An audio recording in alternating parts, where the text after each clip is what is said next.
And thanks for inviting us in. It's now 11 o'clock. We want to begin tonight with some alarming numbers regarding safety out on our roads.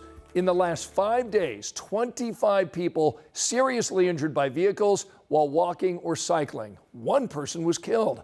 Our Logan Gay tonight shares the possible reasons behind these crashes. Temperatures might be dropping, but that doesn't mean countless people aren't still navigating Indy streets on foot or on bike. A lot of people, are walking and biking all year long because that's how they get around our city. This city has a lot of people that don't have cars. Eric Holt with Safe Streets Indy tracks the numbers. He says in our city this week, nearly 5 people were hurt each day. Holt says that data is outrageous. And I'm looking at these numbers all day long, but at the end of the day, these aren't just numbers. These are real people.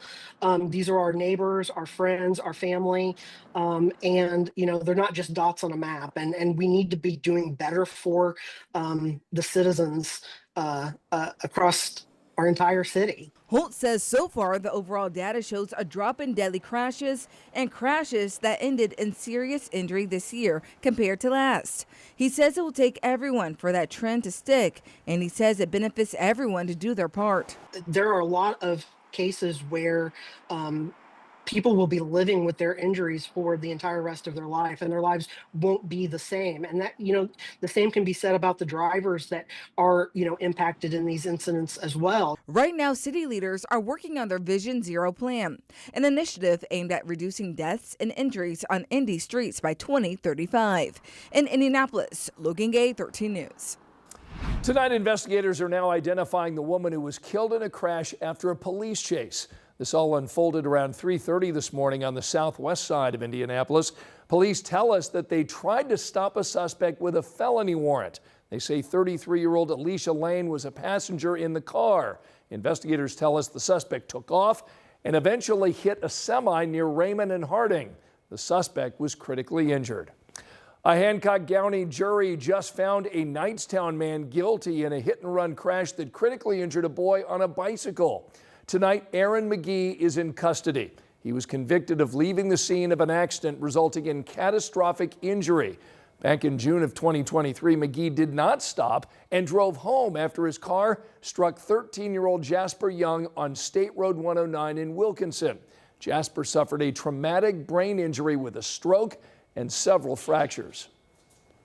No one expected him to make it, so the fact that he is standing taller than me today and in school and he's still the same old funny kid is miraculous, but he has also worked so incredibly hard to get to where he is, and I just can't be more prouder of this kid. McGee will be back in court next month for a bench trial to determine if he is now a habitual offender. That could enhance a sentence because of multiple felony convictions. Tonight, an IU fraternity is now suspended, accused of hazing. This is the second fraternity suspension announced on the IU Bloomington campus this week.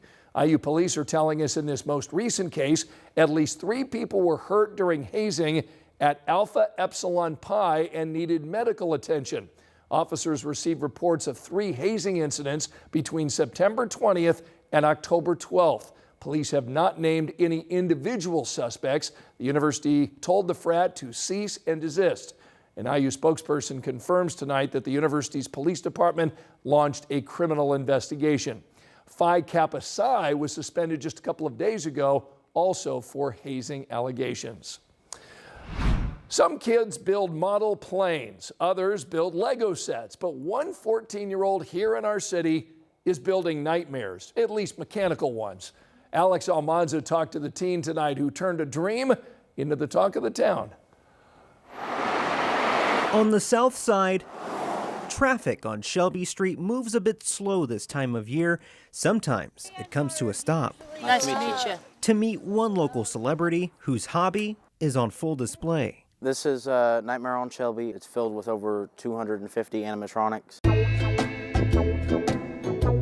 These spooky figures fill the front yard, the back, and all around Elijah's house. Can you guess what his favorite holiday is? It's Halloween all the way. Yeah. With the moral and financial support from Mom and Dad, Elijah plans and builds this attraction for all the town to enjoy. For him, the inspiration goes back to the age of 6 when he was gifted a toy. And it was just a small 12-inch dancing Frankenstein, and everything else bloomed from there. For Dad, it means bonding from when work starts in July and ends in November. I'm out here with him every single day, helping him hold the ladder if I have to. But we just enjoy just throwing ourselves at it. For a project that's consumed the property, it's Dr. Frankenstein says his creation is still growing. I hope to eventually own an actual commercial haunted house where I can actually make a profit on it and make it a career. For now, this yearly attraction at 5617 Shelby Street is more than a nightmare. It's a dream come true. Look at this. This is awesome. And a gift to the community. In Indianapolis, Alex Almanza, 13 News. Nightmare on Shelby Street makes its grand opening tomorrow night at 6. It's free for all to attend.